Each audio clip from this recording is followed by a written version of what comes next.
My first cell phone was a Motorola Razr, and I loved that thing. It was so sick, and I later got the LG Envy. I thought that was dope too. It had like the keyboard. And then I stumbled upon my mom's old cell phone, her flip phone. And I started thinking about, like, where is all this stuff? Where are those hundreds of millions of flip phones that 10 years ago everybody wanted? That were the coolest thing that everybody would have killed for.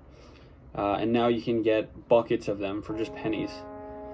And there are hundreds of millions of flip phones that nobody wants anymore. And they're actually hard to get rid of. And the same is true for things like this iPod. This is a first generation iPod.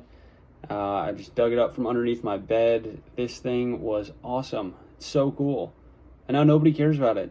This is so invaluable, or not valuable. And the reason I think something goes from its worth, its weight in gold, to a liability financially, something that you don't want anymore, something that it's hard to get rid of, it boils down to the design flaw that was associated with creating this product at the beginning of its inception. So it wasn't created to be productively used after it was productively reused after its use.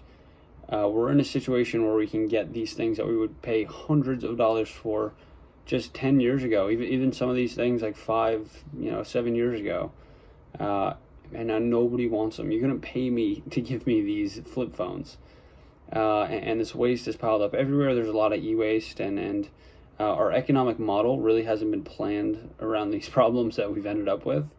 So just, I think the cell phones and iPods are a good example of what goes wrong in a linear system. There are hundreds of millions of pounds of this shit just on our planet that nobody wants anymore.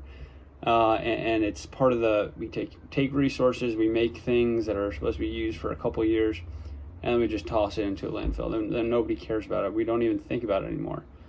And the phone is not an anomaly. The iPod is not an anomaly. It's everything. It's the chip bag that I want until I finish the chips. It's the car that, after it's done its useful life, I'm just gonna, leave it in a ditch somewhere. It's once things generally in our economic system are used, nobody fucking wants it anymore. And we have to pay to get rid of it.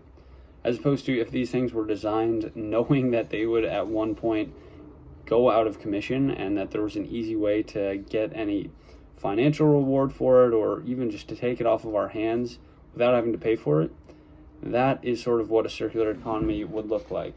I would be able to bring in my old cell phone, my old iPod, get some money for the resources, and it just wouldn't amass in the way that it has and that continues to do. So that's a bit of a rant about the design flaw of old technological devices and how it's so short-sighted, how everything we create and design, we know it will be wasted and we know it won't be useful after a certain point, and we still don't design trying to extract the valuable resources out of these things into the inception and the creation of these products. So yeah, that's my rant about cell phones and old iPods for today. So thank you for watching.